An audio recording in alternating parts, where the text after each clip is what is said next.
अब तक हम पढ़ चुके सांद्रित एशक प्राप्त करना और सांद्रित एशक की 4 विधियाँ। उसके बाद जो सांद्रित एशक है उससे धातु निष्कर्षण, उसमें अपने कोर्स में केवल एक कार्बन अपचयन विधि है और उसमें भी 2 पद थे। एक तो था कि जो भी एशक है उसको ऑक्साइड में बदलना और दूसरा था ऑक्साइड का धातु में अपचयन। तो सारी पढ़ चुके। इसके बाद एलिगम आरेख का भी हमने पढ़ लिया। एलिगम आरेख बहुत अच्छा टॉपिक था जिसमें गिब्स मुक्त ऊर्जा और ताप के बीच में ग्राफ था। उससे हमें पूरा अनुमान लग जाता है कि किस धातु ऑक्साइड का अपचयन किसके द्वारा कितने ताप पर संभव है। तो उसमें सारी बातें क्लियर भी हो जाती हैं। अब अगले टॉपिक पर चलते हैं। आज अपना है आयरन का निष्कर्षण, लोहे का।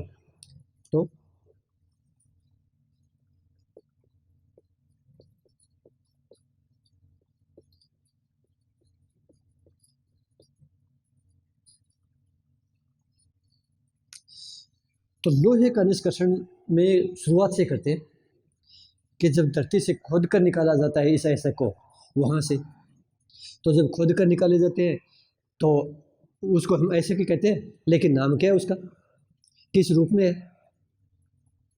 तो लोहे के मुख्य रूप से 4 एशक होते हैं। एक होता है हेमाटाइट, एक होता है मैग्नेटाइट, एक सिडेराइट और एक आयरन पायराइट। इसमें हेमाटाइट और मैग्नेटाइट होते हैं वो तो होते हैं ऑक्साइड एशक, सिडेराइट होता है वो कार्बोनेट एशक और पायराइट होता है वो होता है सल्फाइड एशक। मैं लिख लेता हूँ नाम, ये इंपॉर्टेंट होते हैं, ये खूब परीक्षा में बार बार पूछे जाते हैं, ध्यान में रखना चाहिए, काम की चीज़ होती है। तो सबसे पहले है हेमाटाइट,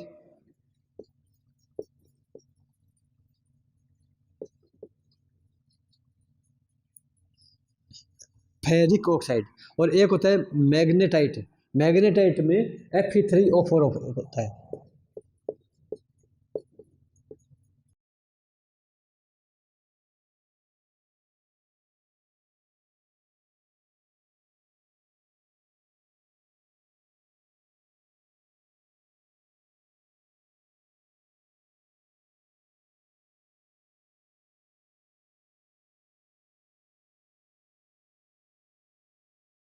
तो आयरन की ये 4 ऑक्साइड है, इनमें 2 ऑक्साइड है, 2 एशक ऑक्साइड है, ये कार्बोनेट है और एक सल्फाइड है।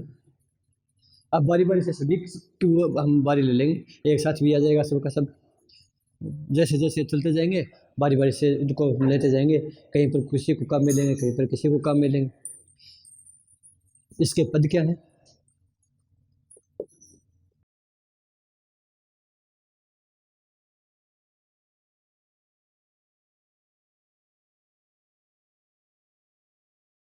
पहला है एशक का पीसना, तो इसमें तो कोई विधि का लिखने की आवश्यकता नहीं है। ऐसे को धरती से खोद कर निकालेंगे, बड़े बड़े पत्थर होंगे उनको छोटे टुकड़ों में बदलेंगे, चूर्ण के रूप में बदलेंगे, जैसे भी आवश्यकता है उसी के अनुसार इसको चक्की से इसको पीस लेंगे। दूसरा होता है एशक का सांद्रण।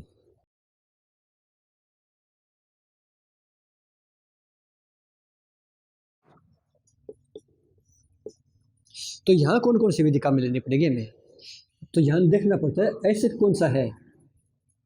तो एक विधि तो बिल्कुल आसान सी ले सकते हैं हम, क्योंकि लोहा है तो वो तो चुंबक की तरफ आकर्षित होता है, तो चुंबकीय पृथक्करण हो सकती है काम में।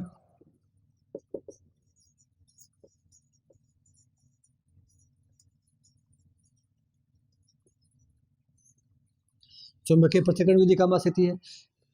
गुरुत्वीय पृथक्करण विधि भी काम आ सकती है क्या? गुरुत्वीय पृथक्करण विधि कब काम आती है? जब एशक और वो मैट्रिक्स या अशुद्धियाँ दोनों के घनत्व में अंतर हो। तो लोहा तो भारी होता है, गुरुत्वीय पृथक्करण विधि काम आ सकती है। द्रवीय धावन कि जो लोहे का एशक है उसको पानी की तेज धार के साथ बहाएं तो अशुद्धियाँ तो बहकर आगे निकल जाएंगी, लोहे का जो एशक है वो भारी होने के कारण पीछे रह जाएगा। तो कौन सी विधि का मिले ये निर्भर करता है एशक कौन सा है, उसके सारे गुण क्या हैं, फिर इसका चयन किया जाता है। तो दूसरी विधि यहाँ पर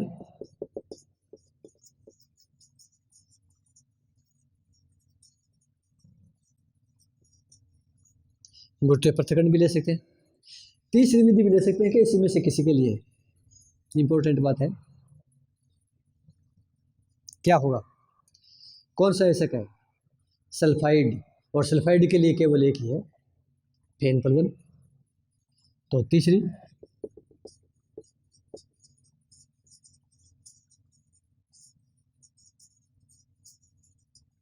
तो इन तीन में से कोई भी एक विधि आवश्यकता अनुसार जो भी आवश्यक है, जो भी उसके प्रॉपर्टीज है, उसके अनुसार काम में लेंगे।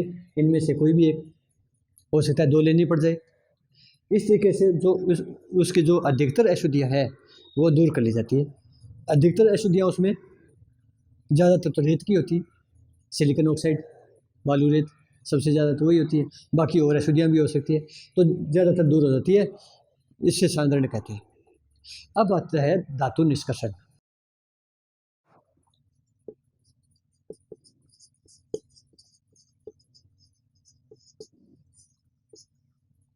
धातु निष्कर्षण में हमारे पास कार्बन अपचयन विधि है।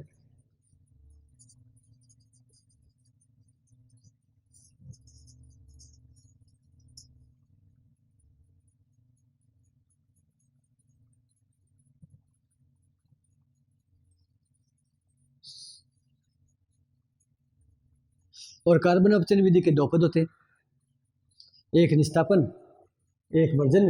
इनके द्वारा तो ऑक्साइडेशन में बदला जाता है, और दूसरा होता है फिर ऑक्साइड से धातु प्राप्त करना, वो आगे देखेंगे। तो पहले इसमें कार्बन अपचयन विधि है, और उसमें भी कौन सी है,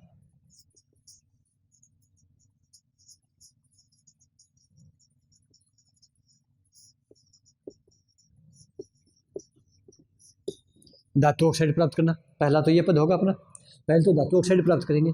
इनमें से किस किस से प्राप्त कर सकते हैं, और धातु ऑक्साइड कैसे प्राप्त करते हैं, या तो कैल्सिनेशन निस्तापन, या वर्जन रोस्टिंग, दो होता है। निस्तापन से क्या करना पड़ेगा, इन चार में से निस्तापन किस किस का करना पड़ेगा, उस वीडियो में बताया था।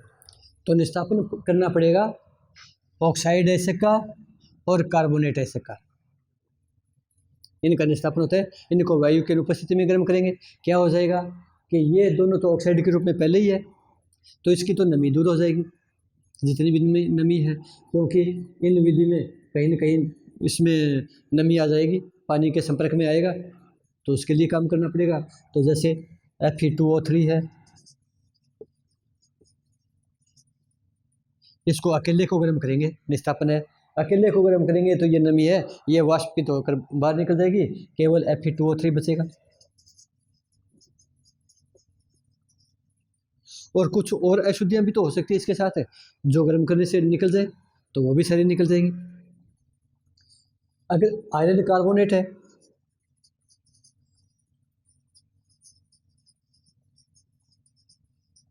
ये भी हो जाएगा। तो ये तो हो जाएगा निस्तापन, ऑक्साइड प्राप्त करना, इसमें पहला ये निस्तापन।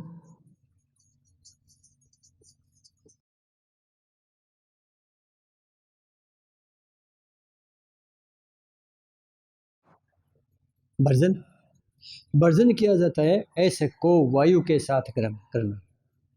तो एसिड कौन सा है, अब की बार सल्फाइड बच गया, बाकी तो निस्तापन हो गया, तो इसका वर्जन होगा।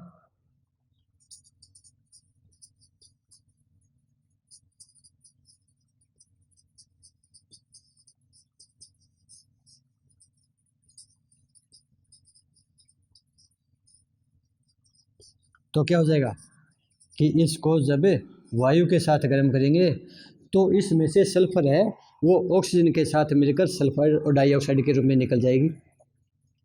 तो ये तो निकल जाएगी, लेकिन कुछ मात्रा में जो ये आयरन पायरेटेज की सल्फर है वो ऑक्साइड में परिवर्तित हो जाता है।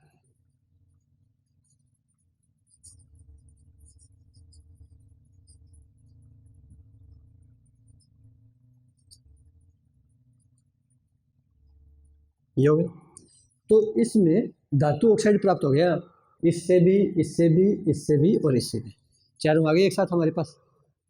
तो चाहे कोई भी ऐसे को, यहाँ तक आते आते सारे के सारे ऐसे के ऑक्साइड में परिवर्तित हो जाएंगे। तो अपना मुख्य यही था, ऑक्साइड प्राप्त करना। कि निस्तापन और भर्जन, ये दोनों, इनके लिए परावर्तनीय भट्टी काम में ली जाती है।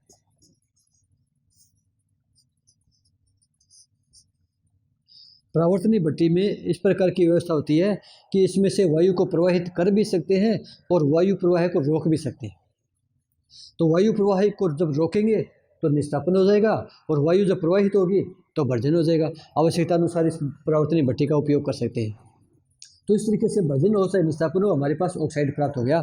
अब अगला पद, और अगला पद ये होता है कि धातु ऑक्साइड से धातु प्राप्त करना, और उसमें ज़्यादातर अपने कोर्स में जो है वो कार्बन या कार्बन मोनोऑक्साइड के द्वारा किया जाता है। तो इसके बाद जो अगला पद होगा, ये पहला था धातु ऑक्साइड प्राप्त करना, अब है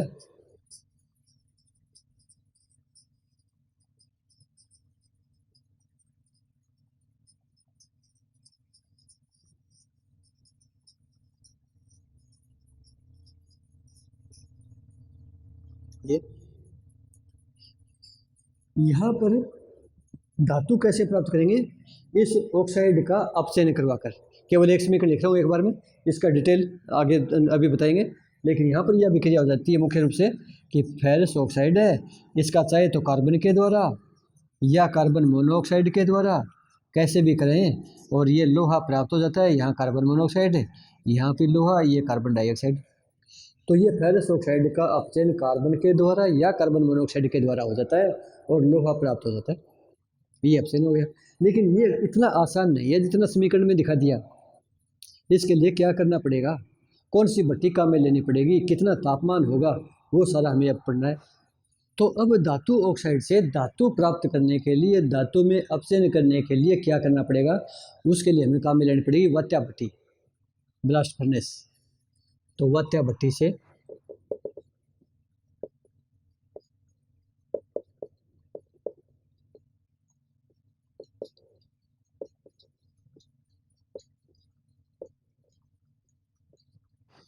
तो इसके लिए वात्या भट्टी को काम में लेना पड़ता है।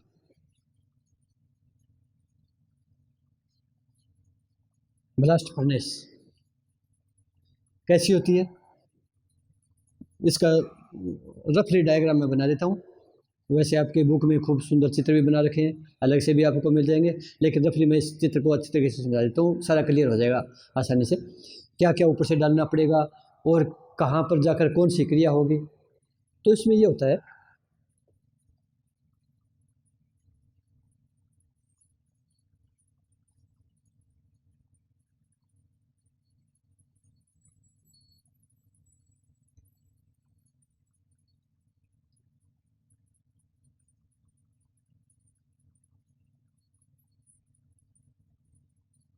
इस टाइप की एक भट्टी होती है, रफली बना रहा हूँ मैं। इसमें ऊपर से ये कप और कोन व्यवस्था होती है।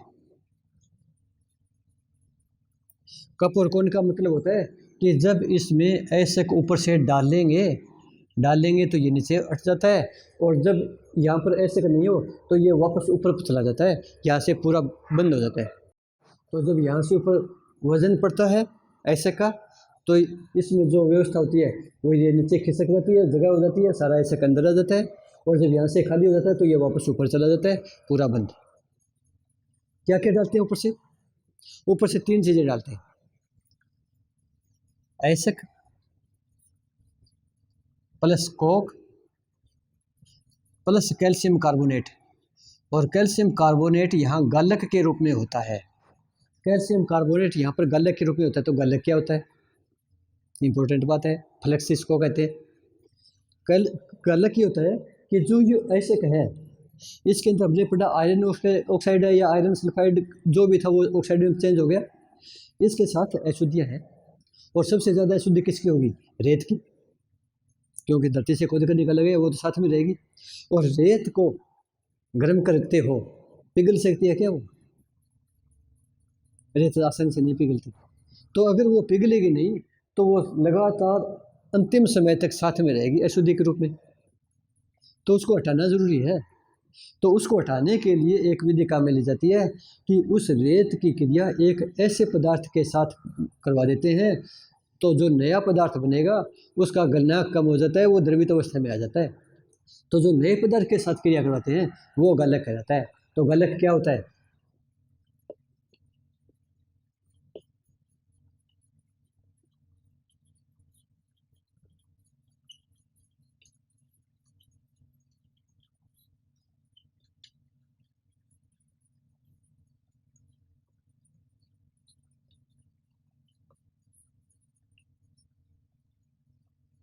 अशुद्धि से क्रिया करके, अशुद्धि यहाँ पर मैं बालू रेत बताई थी आपको, उसको गर्म करें तो कुछ नहीं बिगड़ता उसका, लेकिन वो क्रिया करके गलनीय पदार्थ बना देगा और गलनीय पदार्थ को हम आसानी से अलग कर लेंगे।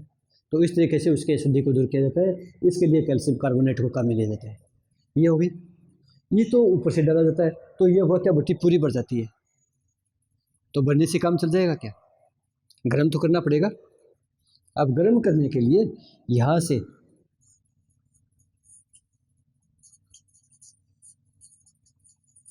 गर्म वायु प्रवाहित की जाती है दोनों तरफ से।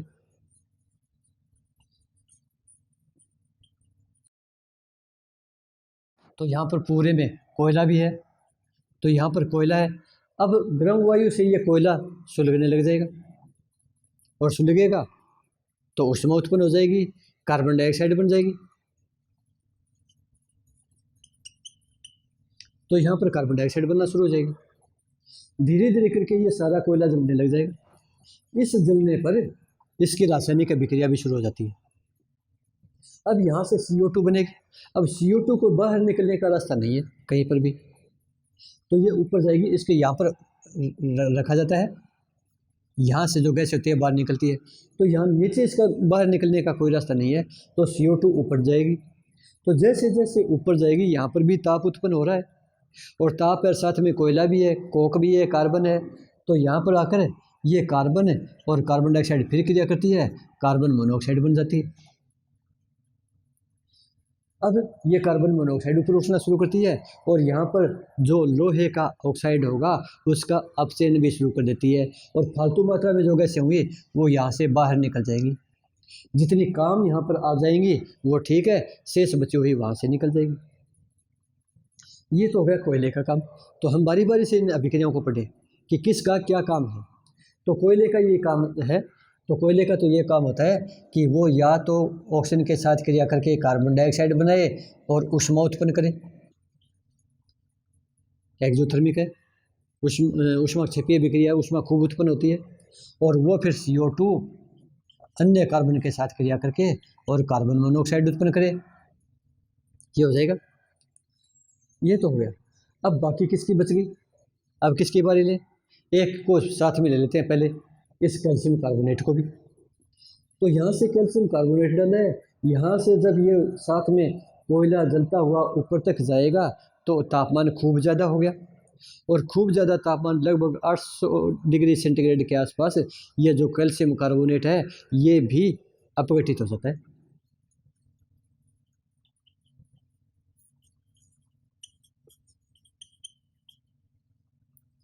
तो गालक मैंने यहाँ लिखा तो है, लेकिन गालक के रूप में ये कैल्शियम कार्बोनेट काम नहीं करेगा, सही काम ये करेगा।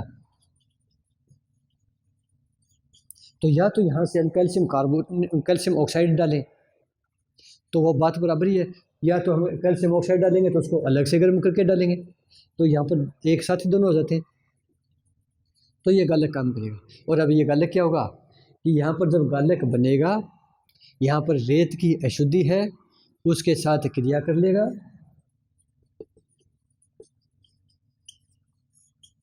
और कैल्शियम सिलिकेट बना देगा, और ये गलनीय पदार्थ है, इसको धातुमल कहते हैं।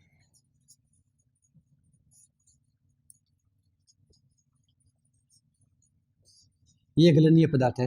तो सिलिकॉन ऑक्साइड बालू रेत यहाँ पर गर्म होने पर भी द्रवित अवस्था में नहीं आ रही थी, लेकिन इसने गालक के साथ क्रिया करके गलनीय पदार्थ बना दिया। अब ये द्रवित अवस्था में आ गया। ये द्रवित अवस्था है, यहाँ पर नीचे इकट्ठा हो जाएगा। एक बार आगे देखते हैं क्या क्या होगा नीचे इकट्ठा। तो एक बार तो नीचे आ जाएगा धातुमल। तो हमने किस किस की पढ़ ली क्रिया? कोयले की पढ़ ली और गालक की पढ़ ली। अब मेन चीज़ बच गई ऐसा, आयरन ऑक्साइड की क्या क्या क्रियाएं होंगी। यहाँ पर हमें जो एलिंगम आरेख है उसका उपयोग करना ज़्यादा ज़रूरी हो जाता है कि किस तापमान पर कौन सा अपचायक होगा, कार्बन होगा या कार्बन मोनोऑक्साइड होगा। तो उसको भी मैं 2 मिनट में बता देता हूँ मैं, क्योंकि पिछले वीडियो में खूब इसका जिक्र कर चुके हैं। इसका ये होता है,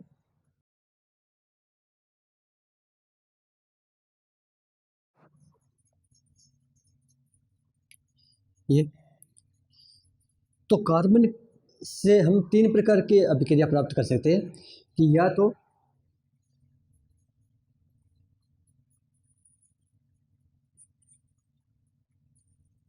अगर C+O2 से कार्बन डाइऑक्साइड बनता है तो यहाँ पर ये साम्य रहता है बिल्कुल, यहाँ इसका कोई प्रभाव नहीं पड़ता, ये जो रेखा है ऊपर नीचे नहीं जाती, क्योंकि यहाँ पर जितने अणु गैस के काम आए उतने ही अणु गैस के बन गए, यहाँ पर एंट्रोपी में परिवर्तन नहीं होता। इस कारण डेल्टा G0 का मान 0 होता है, ये पिछले में पढ़ चुके हैं, इस कारण ये 0 होता है, समय अवस्था है। एक प्राप्त होता है ये,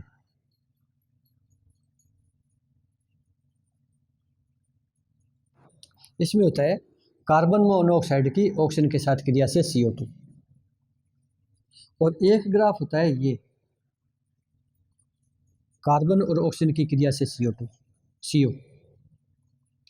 तो ये दो तो होते हैं कार्बन के कारण और एक होता है कार्बन मोनोऑक्साइड के कारण। तो यहाँ पर दो जगह कार्बन और एक जगह कार्बन मोनोऑक्साइड होती है, या तो कार्बन कार्बन मोनोऑक्साइड के रूप में, या कार्बन डाइऑक्साइड के रूप में बनाए, या कार्बन मोनोऑक्साइड कार्बन डाइऑक्साइड के रूप में।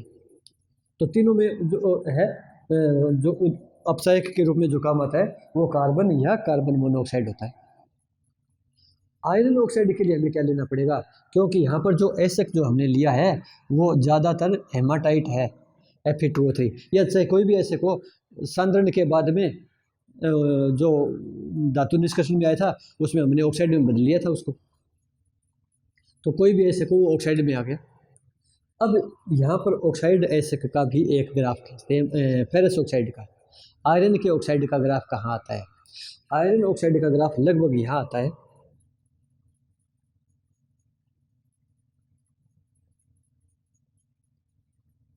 ये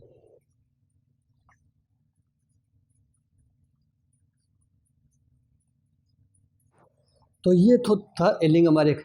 एलिंगम आरेख में हमने ये पढ़ा था कि यदि धातु के ऑक्साइड का ग्राफ ऊपर हो और अपचायक के का जो ग्राफ है वो नीचे हो, तो नीचे के द्वारा आयरन ऑक्साइड है या धातु का ऑक्साइड है उसका अपचयन हो जाता है। तो यहाँ पर ये FeO वाला है ग्राफ, यहाँ किसके द्वारा अपचयन इसका संभव है, तो इससे नीचे ग्राफ कौन सा है, ये। तो FeO का अपचयन कार्बन मोनोऑक्साइड के द्वारा आसानी से हो जाता है। कहाँ तक होगा, ये ग्राफ यहाँ तक है, यहाँ तक FeO ऊपर है, CO नीचे है, लेकिन यहाँ के बाद CO ऊपर आ गया कार्बन मोनोऑक्साइड वाला, FeO नीचे होगा। अब यहाँ पर अपचयन नहीं होगा। तो इस तापमान से नीचे जब तापमान हो, नीचे तापमान हो, तो यहाँ इतने तापमान पर कार्बन मोनोऑक्साइड के द्वारा FeO का ऑक्सीकरण करवाया जा सकता है। तो FeO का ऑक्सीकरण कम ताप पर हो जाता है कार्बन मोनोऑक्साइड के द्वारा। एक बात और देखें, ये अब यहाँ तक FeO नीचे कार्बन ऊपर है, लेकिन इसके बाद में FeO का ग्राफ ऊपर आ जाता है और कार्बन का ये कार्बन मोनोऑक्साइड वाला नीचे आ जाता है, ये भी नीचे आ जाता है। तो अब इस बिंदु तक तो ये FeO ऊपर है, कार्बन नीचे है, बाकी ये दोनों FeO से ऊपर है। तो इस बिंदु तक तो कार्बन मोनोऑक्साइड के द्वारा ही अपचयन होगा, कार्बन के द्वारा नहीं होगा। लेकिन इस तापमान के बाद अब ये कार्बन वाला और ये कार्बन वाला, ये दोनों ग्राफ आयरन ऑक्साइड से नीचे आ जाते हैं। तो अब यहाँ इस तापमान के बाद कार्बन के द्वारा भी अपचयन संभव है, और ये तापमान होता है लगभग 1073 केल्विन।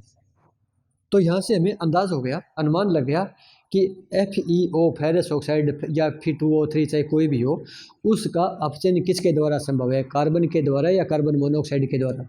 तो साफ दिख रहा है कि 1073 जो केल्विन है उससे नीचे तो कार्बन मोनोऑक्साइड के द्वारा ही अपचयन होगा, और इससे अधिक ताप पर कार्बन के द्वारा अपचयन होगा। अब इस वात्याभट्टी में आते हैं। वात्याभट्टी में यहाँ देखते हैं तो यहाँ से जब गर्म वायु प्रवाहित कर रहे हैं और लगातार कोयला जल रहा है, तो कोयला जल रहा है तो यहाँ पर तो तापमान बहुत ज़्यादा उत्पन्न हो जाता है। तो यहाँ तो लगभग 2200 केल्विन के आसपास हो जाता है, और ऊपर जाते हैं तो तापमान थोड़ा कम रहता है, क्योंकि यहाँ लगातार गर्म वायु सीधे संपर्क में यहाँ यहीं आती है सबसे पहले। तो यहाँ लगभग 500 से 800 केल्विन के आसपास रहता है। यहाँ 800 केल्विन होता है, 900 होता है, 1000, 1200। इस तरीके से इस वात्याभट्टी के अंदर अलग अलग स्थान पर टेम्परेचर भी भिन्न भिन्न हो जाता है। तो इस तरीके से यहाँ पर अब हमें इसका उपयोग भी करना है साथ में इसका अपचयन भी करना है, तो क्या क्या करना पड़ेगा, क्या क्या अभिक्रिया होगी, ये इंपॉर्टेंट बात भी साथ में आएगी। तो अब मैं इसको हटा रहा हूँ, एक बार समझ में आ गया यहाँ तक कि फेरस ऑक्साइड का अपचयन 1073 केल्विन से पहले केवल कार्बन मोनोऑक्साइड के द्वारा संभव है। 1073 केल्विन के बाद कार्बन और कार्बन मोनोऑक्साइड सभी के द्वारा संभव है, क्योंकि 1073 केल्विन के बाद यहाँ तक ये तीनों ही ग्राफ नीचे आ जाते हैं, तीनों के द्वारा संभव है। लेकिन ये लगभग 1600 डिग्री केल्विन होता है आसपास, तो यहाँ के बाद केवल 2 के द्वारा संभव होता है, क्योंकि कार्बन मोनोऑक्साइड वाला ग्राफ ऊपर चला जाता है, उसके बाद कार्बन मोनोऑक्साइड के द्वारा अपचयन नहीं हो सकता, उसके बाद केवल कार्बन के द्वारा ही होता है। तो यहाँ पर टेम्परेचर की वैरायटी अलग अलग है, 1073 केल्विन से कम, ज़्यादा और ज़्यादा, यहाँ पर भी हमारे पास है 1073 केल्विन से कम, ज़्यादा और ज़्यादा। तो जैसे जैसे आयरन का ऑक्साइड नीचे आएगा किसी न किसी रूप में तो उसका अपचयन होगा ही, कहीं पर वो कार्बन मोनोऑक्साइड के साथ आ जाएगा, कहीं पर कार्बन के साथ आ जाएगा, उसका हर हालत में अपचयन तो होना है, धातु के रूप में तो उसको बदलना है। अब रासायनिक क्रियाएं क्या क्या होंगी वो देखते हैं। तो रासायनिक क्रिया में शुरुआत में तो कार्बन और कोक, इनकी तो हमने बताई दी, आवश्यकता पड़ी तो दोबारा लिख लेंगे, कोई बात नहीं। लेकिन अब मुख्य रूप से हमें ध्यान रखना है आयरन के ऑक्साइड का, और वो भी हमारे पास ज़्यादातर हेमाटाइट है, Fe2O3 है।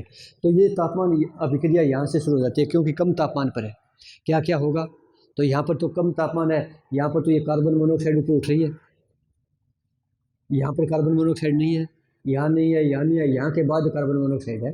तो यहाँ पर कार्बन मोनोऑक्साइड के रूप में कार्बन मोनोऑक्साइड है, वो अपचय के रूप में क्रिया करेगी।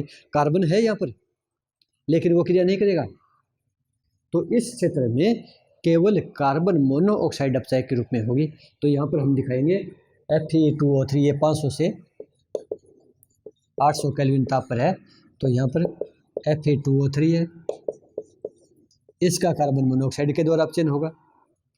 ये अपचयन किसी रूप में भी हो सकता है, अलग अलग ऑक्साइड में भी हो जाता है, जैसे एक ये भी बनता है, ये हो जाता है आयरन का, ये दूसरा रूप हो गया। इसको अगर समीकरण संतुलित करेंगे, ये बन गया। अब Fe3O4 है, यहाँ पर Fe3O4 बन गया। अब ये धीरे धीरे नीचे आ रहा है, नीचे आ रहा है, तो इसको साथ फिर कार्बन मोनोऑक्साइड काम आ रही है,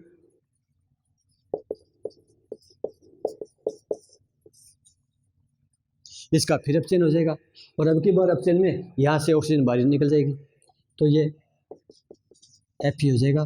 ये या तो सॉलिड हो सकता है या लिक्विड हो सकता है, और CO2 यहाँ पर लोहा बन गया। लेकिन वो ठोस भी हो सकता है, एक बार द्रवीय अवस्था में भी हो सकता है, वो तापमान पर निर्भर करेगा।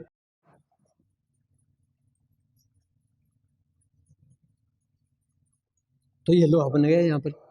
अब ये गलित अवस्था अगर यहाँ पर है तो ये द्रवित अवस्था में आ जाएगा, लगभग यहाँ के आसपास लोहा बन जाएगा।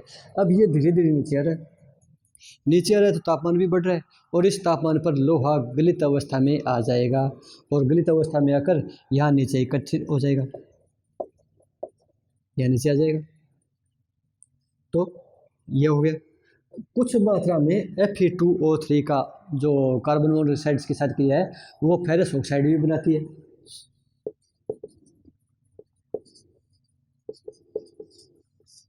Fe3O4 भी बनाती है, और कुछ मात्रा में FeO भी बनाती है।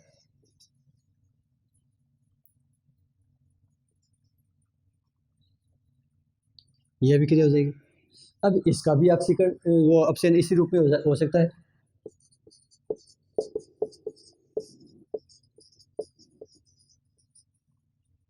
ये हो गया। साथ में इस समय यहाँ पर अशुद्धियाँ भी नीचे चल रही है, बालू रेत की है या अन्य अशुद्धियाँ है, वो भी साथ में चल रही है।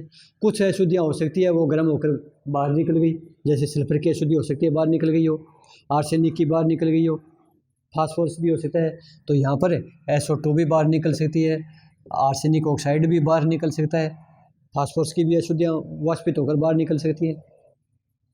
तो जैसे जैसे यहाँ से नीचे आएगा तो अब गालक भी अपना काम करेगा, और गालक के रूप में हमने कैल्शियम कार्बोनेट को लिया था, जिसका अपघटन होकर कैल्शियम ऑक्साइड बना था। मैं उसके दोबारा लिख रहा हूँ कि कैल्शियम कार्बोनेट है वो कैल्शियम ऑक्साइड और प्लस CO2 में बदल गया। ये कैल्शियम ऑक्साइड, ये तो सिलिकॉन ऑक्साइड तो यहाँ पर है अशुद्धि, ये है यहाँ पर गालक।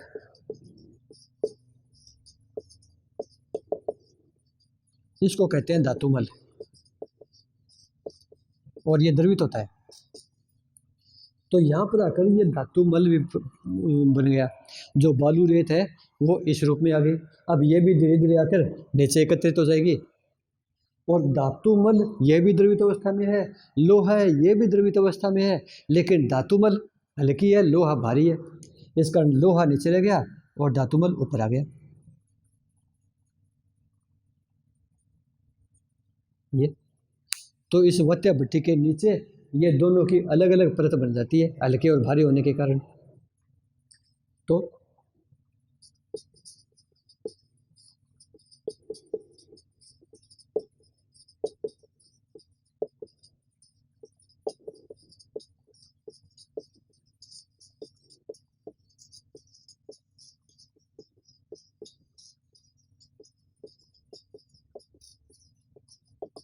नीचे एकत्र हो जाते हैं, इनको अलग अलग कर लिया जाता है।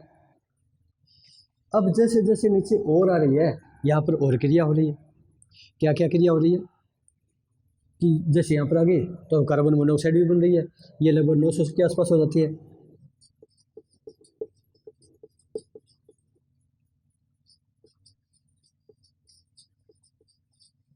तो यहाँ पर कार्बन मोनोऑक्साइड भी नहीं थी, वो ऊपर उठी थी, वो हमने ये क्रिया दिखा दी। लेकिन अब तक हो सकता है यहाँ तक आयरन का ऑक्साइड का सभी का अपचयन नहीं हुआ हो, कुछ मात्रा में हो सकता है वो बचा हुआ है, हो सकता है। लेकिन अब इससे नीचे आ गए तो अब कार्बन मोनोऑक्साइड काम करेगी क्या? कार्बन मोनोऑक्साइड तो यहाँ से बनना शुरू हुई है, नीचे तो कार्बन मोनोऑक्साइड है ही नहीं। और नीचे तापमान ज़्यादा हो गया। एलिंगम आरेख में क्या बताया था कि 1073 केल्विन के बाद कार्बन भी अपना काम शुरू कर देता है। तो यहाँ तापमान तो 1500 के आसपास हो गया, तो अब कार्बन अपना काम शुरू कर देगा अगर आयरन ऑक्साइड कहीं पर बचा है तो अब इसके नीचे जो आयरन ऑक्साइड है उसकी हम कार्बन के साथ क्रिया दिखाएंगे, कार्बन मोनोऑक्साइड के साथ नहीं दिखाएंगे, ये ध्यान रखना है।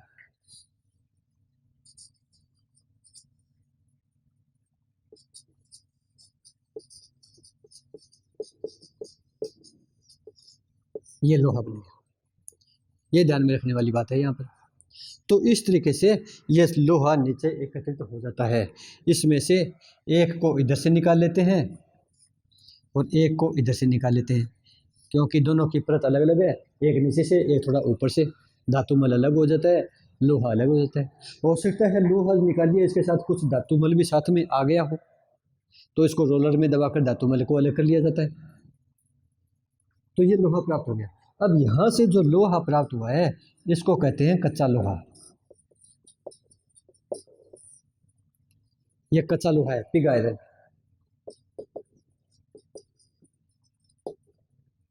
कच्चा लोहा है, इसमें अशुद्धियाँ ज़्यादा है और ये भंगुर है। इसका उपयोग है वो निर्माण कार्यों में नहीं किया जाता, क्योंकि टूट जाता है। ये थोड़ा सा दबाव पड़ेगा टूट जाएगा अशुद्धि के कारण। इसमें क्या क्या होता है, तो वत्या भट्टी से जो लोहा प्राप्त होता है उसे कच्चा लोहा कहते हैं।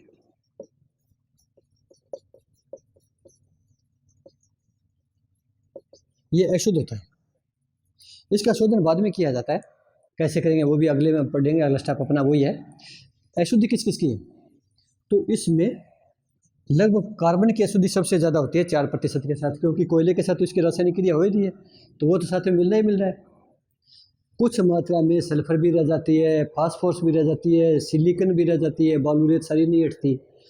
कुछ मात्रा में मैंगनीज भी रह जाता है।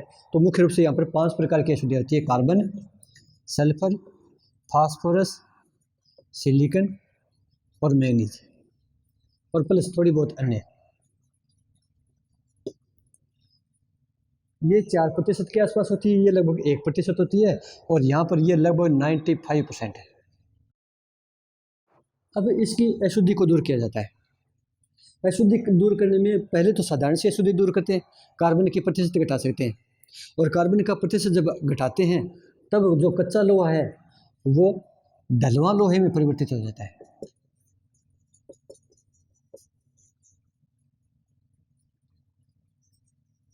कास्ट आयरन, ये था पिग आयरन। तो ढलवां लोहा क्या होगा? ढलवां लोहे में यहाँ पर शुद्धता थोड़ी सी और बढ़ जाती है, लगभग 96% के आसपास हो जाती है। यहाँ पर कार्बन की मात्रा लगभग 3% रह जाती है, प्लस अन्य अशुद्धियाँ। करना क्या पड़ता है यहाँ पर? ये करना पड़ता है कि कच्चे लोहे के साथ कुछ मात्रा में रद्दी लोहा डाला जाता है। तो इसमें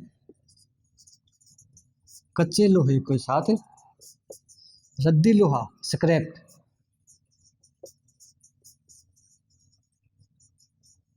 प्लस कोक, इन तीनों को गर्म किया जाता है, खूब गर्म किया जाता है। तो यहाँ पर कच्चा लोहा है, साथ में रद्दी लोहा, तो लोहे की मात्रा कुछ बढ़ गई, और कुछ कार्बन है वो कोयले के साथ जलकर, ऑक्सीजन के साथ जलकर बाहर निकल जाएगा। तो इस तरीके से कार्बन की मात्रा में कुछ कमी आ जाती है, तो इस तरीके से ढलवा लोहा बन जाता है। तो इसमें 3% कार्बन के आसपास रह जाता है। अभी भी ये शुद्ध अवस्था में नहीं आया है, अभी भी ये भंगुर है।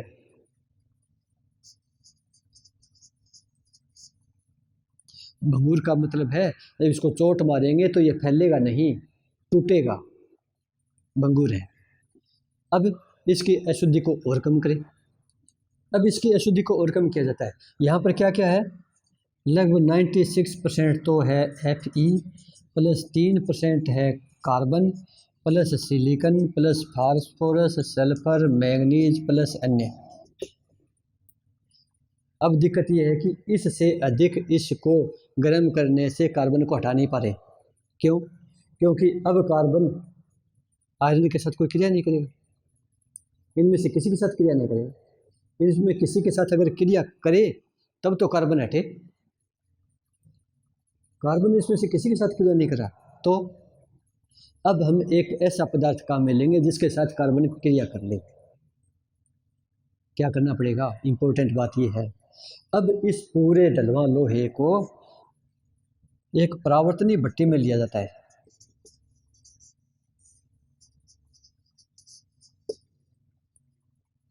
तो उससे क्या फायदा हुआ? ये तो ऐसे ही था, परावर्तनीय भट्टी में ले लो से ना लो। परावर्तनीय भट्टी में हमें कार्बन को हटाना है, और वत्या भट्टी में कार्बन किसने किसके साथ क्रिया करी थी? Fe2O3 हेमेटाइट के साथ क्रिया करी। कितने तापमान पर? 1500 से ऊपर। तो परावर्तनीय भट्टी में तापमान भी 1500 डिग्री से ऊपर रखा जाता है, और Fe2O3 कहाँ से लाएंगे? तो परावर्तनीय भट्टी के अंदर लेप किया जाता है Fe2O3 का।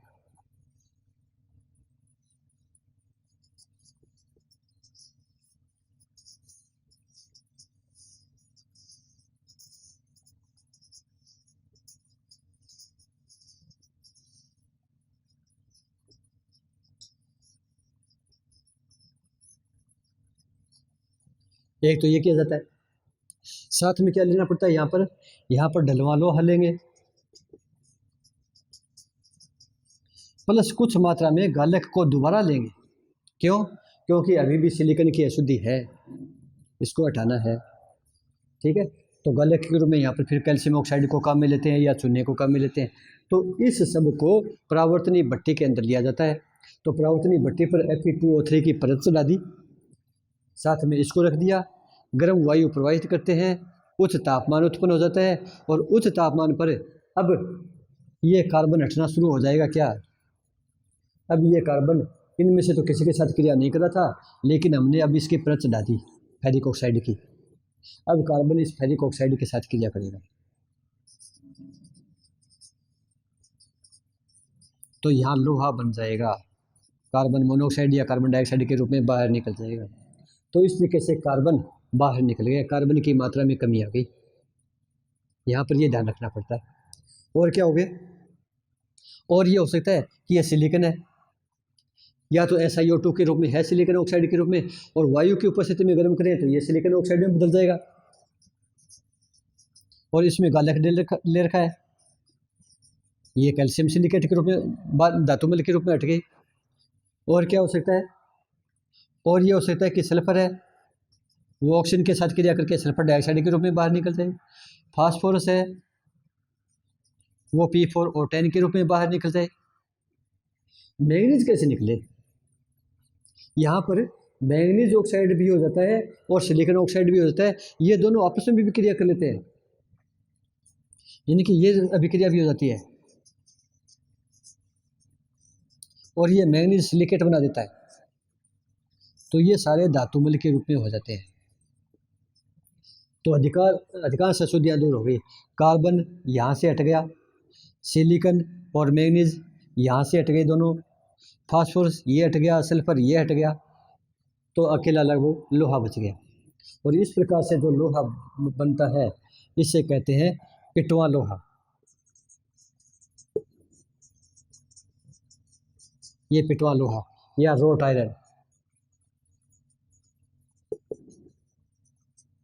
तो पिटवा लोहा प्राप्त करने का ये तरीका है कि ढलुआ लोहे को परावर्तनी भट्टी में लेते हैं, जिसकी दीवारों पर Fe2O3 की या हेमाटाइट की परत चढ़ी होती है।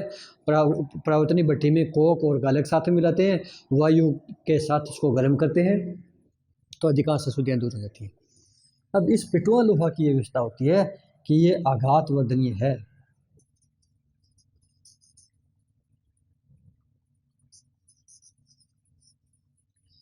ये बंगूर था ढलुआ लोहा, इसको जब चोट मारे थे तो टुकड़े हो रहे थे, अब इसको चोट मारेंगे तो फैलेगा, टूटेगा नहीं। तो इस तरीके से इसको आघातवर्धनीय कहते हैं। इसका उपयोग है निर्माण कार्यों में किया जाता है,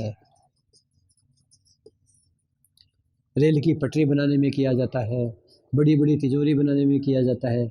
जहाँ पर भी वजन है, डलने की संभावना होती है, वहाँ पर पिटवा लोहे का उपयोग किया जाता है।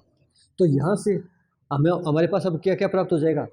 यहाँ से हमारे पास फिर लोहा प्राप्त हो गया द्रवित अवस्था में, और साथ में वापस धातुमल प्राप्त हो गया।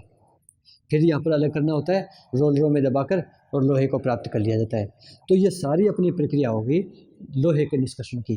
क्या क्या करना पड़ा सारा हमने पूरा वर्णन पढ़ लिया, ऐसे कि खुदाई से लेकर पिटवा लोहा प्राप्त करने तक, जिसमें एलिंगम आरेख भी पढ़ लिया, भट्टियों के प्रकार भी पढ़ लिए, परावर्तनी भट्टी का उपयोग कहाँ कहाँ किया जाता है। परावर्तनी भट्टी का उपयोग किया जाता है भर्जन और निस्तापन में, और ढलुआ लोहा से पिटवा लोहा प्राप्त करने में। आयरन के ऑक्साइड का अपचयन किस भट्टी में किया जाता है? बत्या भट्टी में। तो ये ध्यान में रखने वाली बात है, अभिक्रियाएं ध्यान में रखनी है। इसके छोटे छोटे प्रश्न आते हैं, पूरा डिस्क्राइब कभी नहीं करवाया जाता।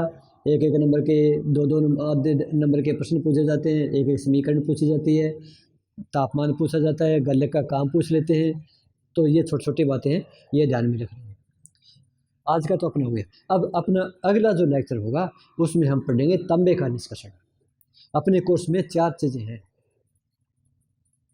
लोहा, तांबा, एल्यूमिनियम और जिंक। अगले लेक्चर में तांबे का, और देखते हैं साथ में शायद जिंक का भी हम पढ़ लें, फिर उसके बाद एल्यूमिनियम का बचेगा। तो आज का अपना टॉपिक इतना ही है, अगला नेक्स्ट वीडियो में।